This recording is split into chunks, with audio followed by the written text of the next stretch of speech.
We are 4 days away from the first steps of the presidential election here in South Dakota. Voters will cast their ballots in the primary this coming Tuesday, but before you head to the ballot box, you'll want to be sure you're prepared.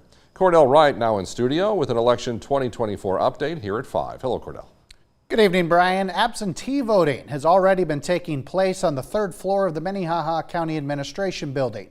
We spoke with the county auditor to see how things are going so far and what she expects for Tuesday. Leah Anderson took on the role as Minnehaha County Auditor back in 2023 and immediately began preparing for this presidential election. Part of that prep work was to get our precincts a little more reorganized.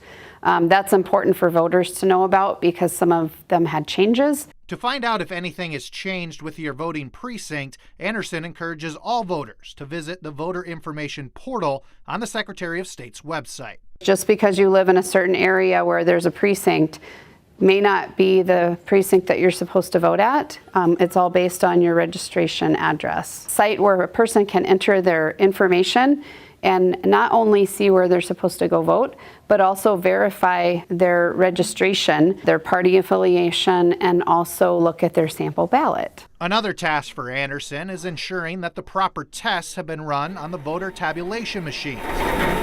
We've run ballots through that are both pre-marked, hand-marked, and folded as they would be in the absentee envelopes.